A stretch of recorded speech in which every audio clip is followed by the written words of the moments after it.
Episode 15 की starting में गूनान हारा ली को फीड कर रहा था। हारा ली मना करती है बट गूनान बोलता है कि ऐसा तो होगा ही नहीं। वो उसे फीड करने लग जाता है। ये सीन अब थोड़ा ऑकवर्ड हो जाता है। गूनान बोलता है घूरना बंद करोगी। टीचर आकर डांस क्लास में बोलती है कि बीजिंग शाओ शाओ जा रही है। शाओ शाओ बोलती है बट वहाँ तो वे सिस जा रही थी ना। टीचर शाओ शाओ को गुड लक करके वहाँ से चली जाती है। गूनान और हारा ली कॉमिक पढ़कर हंस रहे थे। उसके बगल में एक बच्चा पढ़ रहा था जो देख हारा ली बोलती है वो बच्चा पढ़ रहा है। गूनान उससे बात करने को जाता है बट वो बच्चा उससे झगड़ा करने लग जाता है। गूनान अब वहाँ से निकल जाता है। गूनान अब चोरी छिपके अंदर आता है। वो बच्चा बोलता है अंकल आपको नर्स ने मना किया है ना अंदर आने को। गूनान उसे चुप होने को बोलता है। हारा ली सो रही थी। गूनान उसे प्यार से देखने लग जाता है। वो बच्चा बोलता है आप किसी को भी बिना परमिशन के किस नहीं कर सकते हो। गूनान बोलता है कि तुम्हें किसने कह दिया कि मैं इसे किस करने वाला हूँ।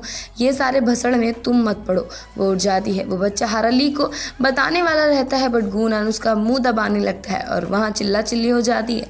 गूनान अब हारा ली के बेड में छिप जाता है और वहाँ मिस्टर यांग आ जाते हैं। वो बच्चा बोलता है कि छुपो मत, तुम लोग वैसे भी पकड़े गए हो। दोनों बाहर आ जाते हैं और उन दोनों को मिसेस यांग एक साथ देख लेते हैं और बोलते हैं शायद मैंने तुम्हें इंटरप्ट किया। हारा ली बोलती है कि ऐसा नहीं है। मिसेस यांग बोलते हैं डॉक्टर के प्रिकॉशन में चलो। हारा ली बोलती है कि हाँ। मिसेस यांग बोलते हैं कि मैं तुम्हारे लिए कुछ न्यूट्रिशन लाया हूँ। हारा ली बोलती है कि थैंक यू बट मैं एम्बैरेस्ड हूँ। मिसेस यांग बोलते हैं क्या हो गया जो, तुम जल्द ही ठीक हो जाओगी। अब वो गूनान से कुछ पूछते हैं लेकिन गूनान वहाँ से चला जाता है। हारा ली बोलती है उसे हुआ क्या है। मिसेस यांग हारा ली को स्नैक्स देकर वहाँ से चले जाते हैं। मिसेस यांग गूनान के पास आते हैं। वो उसे बोलते हैं अगर अब भी गुस्सा हो तो चलो इसे ठीक करो। अब मिसेस यांग और गूनान दोनों खेलने लग जाते हैं। बार बार बस गूनान जीते जा रहा था। मिसेस यांग उसे बोलते हैं मैंने कभी इतना टेम्पर नहीं देखा, लगता है तुम्हें हारा ली के लिए स्ट्रॉन्ग फीलिंग्स है।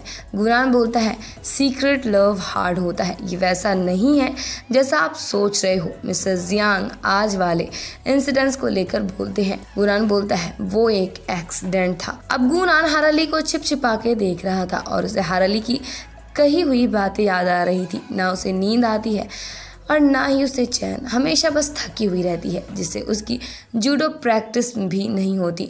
उसके जूडो प्रैक्टिस में भी सब चीज़ों को लेकर असर हो रहा है। गूनान से हारा ली का ये हाल देखा नहीं जा रहा था। वो वहाँ से चला जाता है। डैड अंकल को बताते हैं वो आज फिर हर्ट है। उनको बहुत ज़्यादा चिंता हो रही है हारा ली के लिए। अंकल बोलते हैं टेंशन मत लो, ये वक्त भी ज़रूर गुजर जाएगा। वहाँ गूनान आता है जो बोलता है उसको हारा ली को लेकर कुछ बात करनी है। अब हम अंकल और डैड को हॉस्पिटल में देख पाते हैं जहाँ पे वो लोग बात कर रहे थे कि हारा ली को वैसे भी जूडो से नफरत है, जो कि हारा ली सुन रही थी। और हारा ली ये भी सुनती है कि डॉक्टर कह रहे हैं कि अब हारा ली कभी जूडो नहीं कर पाएगी, जो सुन हारा ली भी हैरान थी। अब वो अपनी जूडो वाली वीडियो देखकर खुश हो रही थी और वो अपना बैग पैक करके वहाँ से निकल जाती है।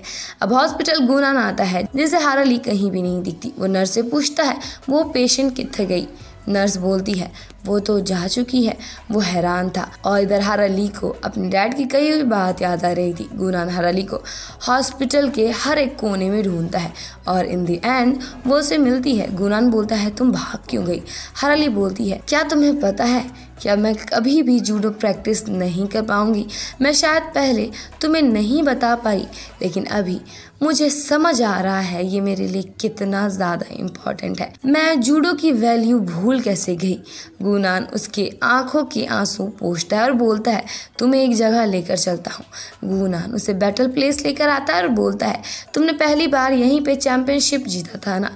यहाँ पे तुम्हारे क्लासमेट, फ्रेंड, फैमिली, टीचर, पापा, अंकल सब ने तुम्हें चीयर अप किया था। यहाँ इस वक्त तुम सब के लिए बहुत खुश थी। अब हारा ली को वो लम्हा याद आने लगता है कि वो जीत कर कितनी ज़्यादा खुश थी। हारा ली बोलती है मुझे याद है वो सब। गूनान बोलता है ladies and gentleman it's a show time. तभी वहाँ से कुछ लोग निकलते हैं चीयर अप करते हुए, जिसमें से रूई, वांग, डॉन और अंकल नाच रहे थे और कुछ क्लासमेट्स। हारा ली ये सब देख रो पड़ती है।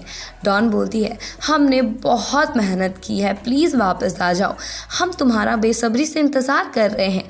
वांग बोलती है कि प्लीज़ हमारे टीम में वापस आ जाओ, भागना बंद कर दो हारा ली, तुम खुद को जानती हो, तुम बिना जूडो टीम के नहीं रह सकती हो। सभी बोलने लग जाते हैं, वापस आ जाओ हाराली। हाराली बोलती है, अगर मैं वापस आ जाऊंगी तो क्या तुम लोग मुझे चीयर अप करोगे? वांग बोलती है, हमें तो ये प्रिपरेशन करने गुनान ने कहा था। हाराली बोलती है, बट डॉक्टर ने तो कहा कि मैं अब कभी भी जूडो नहीं कर पाऊंगी। तभी अंकल डॉन को इशारा करते हैं। डॉन बोलती है, गुनान था जिसने अंकल और फादर को ये सब झूठ इन्वेंट करने को कहा था, जिससे तुम्हें जूडो की इम्पोर्टेंस अच्छे से पता लगे। हाराली हैरान पड़ जाती है। वो गुनान को ढूंढने लग जाती है और रूई से पूछती है, लेकिन रूई नहीं बता रहा था, तो रूई को वो ज़बरदस्ती करती है और रूई उसे बता देता है कि वो एग्जिट एरिया पे होगा। हाराली गुनान को रोकने लग जाती है, बट गुनान डर के वहाँ से भागने लग जाता है कि कहीं वो उसे मार ना डाले। हाराली उसका शुक्रिया अदा करती है, उसे रियलाइज़ करवाने के लिए कि जूडो उसके लिए कितना ज़्यादा इम्पॉर्टेंट है। गुनान तो अब डर गया था कि ये इतनी समझदार कब से हो गई। हाराली बोलती है, क्या मैं तुम्हें पंच कर सकती हूँ? और वो उसको तोड़कर रख देती है। अब गुनान के टीचर स्विमिंग का इंस्ट्रक्शन दे रहे थे और तभी गुनान देखता है कोच के पैरों में दर्द सा था और ये इंजरी उन्हें वे को बचाने में आई थी। गुनान उनको देखने लग जाता है। इधर वे मेडिकल एरिया में थी और वो कुछ दवाई लेती है और वो बाहर कोच का वेट कर रही थी। कोच वहाँ उसके पास आते हैं और बोलते हैं, सडनली मेरा इंतज़ार कर रही थी। वो उसे दवा देती है। कोच बोलते हैं, तुम मुझे कंसर्न कर रही हो? वे बोलती है, मैं नहीं चाहती मेरी वजह से तुम्हारे पैशन में कोई दिक्कत आए। वेल, फ्यूचर में ऐसे गीले बाल के साथ मत आना। वे जाने लगती है। कोच उनको रोक बोलते हैं, मेडिसिन के लिए शुक्रिया। वे स्माइल देके वहाँ से चली जाती है। बहुत सारी लड़कियाँ डॉन के रूम के बाहर थी। अब वहाँ हाराली आती है और ये सब देख डॉन को बोलती है कि क्या सीन है। अब हम देख पाते हैं सारी लड़कियां वाईफाई से विश कर रही थी। डॉन बताती है, एक दिन वाईफाई की वजह से एक कपल का ब्रेकअप सही हो गया। हाराली बोलती है, बट वाईफाई को उन दोनों लवर्स के बारे में कैसे पता चला कि उन दोनों के बीच क्वारल चल रहा है? डॉन बोलती है, वो कैट नेस्ट में रहती है ना। हाराली बोलती है, मेरी वाईफाई तो बेस्ट है। तभी पीछे से कोई आवाज़ देता है। अब हाराली को टीचर की डांट पड़ रही थी। उसे सुनाया जा रहा था कि यहाँ पे पेट अलाउ नहीं है, तुम्हें पता नहीं है क्या? हाराली बोलती है, ये कैट प्रॉब्लम ख़त्म कर देती है। वार्डन बोलती है, अपनी प्रॉब्लम खुद से ही ख़त्म की जाती है, ऐसे कभी थोड़ी होता है। अब वो उनको भगा देती है। हाराली को अब एक आइडिया आता है। वो अंकल के पास ये कैट लेकर गुनान के साथ पहुँच जाती है, बट अंकल कैट को देखकर बहुत ज़्यादा डर गए थे। हाराली बोलती है, क्या अंकल, अगर आप हेल्प नहीं करोगे तो कैसे चलेगा? अंकल बोलते हैं, इसे लेकर जाओ। अब दोनों क्लोज हो जाते हैं और हाराली बोलती है, इसे थोड़े दिन रखो। ये बोल वो भाग जाती है। अब स्विमिंग एरिया में सभी को इंस्ट्रक्शन दिया जा रहा था और गुनान को अंदर जाने से मना किया जाता है। रूई उसे कंफर्ट करने लगता है। वे को अब घर खरीदने वाले से कॉल आता है और अब वो कोच के पास थी और उसे बोलती है, तुम्हें मेरे बारे में इतना सब कुछ कैसे पता चला? हाराली ने बताया क्या? कोच बोलते हैं, नहीं, मैंने खुद ही पता कर लिया। वे बोलती है, इतना कुछ पता लगा लिया और ये भी पता चल गया होगा कि मैं गरीब हूँ? कोच बोलता है, मैं तो हेल्प कर रहा था। वे उसे काट दे बोलती है, जरूरत नहीं है। हाराली एक बोर्ड बना रही थी और वो अपने अंकल की चिंता पे थी। डॉन हाराली के मैसेज पढ़ लेती है और इधर हाराली गुनान के स्विमिंग कंपटीशन में पहुंच जाती है। हाराली गुनान को चीयर अप करती है। गुनान उसे मैसेज कर बोलता है, कितना भद्दा है। हाराली बोलती है, मैं बुरी दिख रही हूँ क्या? गुनान उसे वापस मैसेज कर बोलता है, बैनर की बात कर रहा हूँ। कोच के पैर में बहुत दर्द था। वहाँ टीचर आकर उसे देख बोलते हैं, पैर दिखाओ। टीचर बोलते हैं, ये कंपटीशन ज्वाइन नहीं करेगा। कोच बोलते हैं, वो कर लेगा। टीचर बोलते हैं, चुप रहो, और वो गुनान को उसके बदले जाने को बोलते हैं, बट कोच मना करने लगते हैं। टीचर उसको चुप करवा देते हैं। अब सभी मैदान में आते हैं। हाराली गुनान को चीयर अप करने लगती है। हाराली गुनान को टीवी पे देखती है जिसके पास वही कीचेन था जो उसने अपने बचपन वाले दोस्त को दिया था। उसे याद आता है गुनान ने उसे बताया था। हाराली चिल्लाने लग जाती है, मैं यहाँ हूँ, लेकिन एक बंदा उसे वहाँ से लेकर चला जाता है और गुनान उसके जाने के बाद उसे देखता है। वहाँ वे भी आती है जो हाराली को बोलती है, मैं यहाँ स्विमिंग देखने आई हूँ, बट उसके पास बस एक ही टिकट थी। हाराली पेंट उठाकर अपने जैकेट में वही फिश बनाती है और वे उसे उसका टिकट मांगती है और उसे अपने टिकट के साथ मिलाकर जाती है।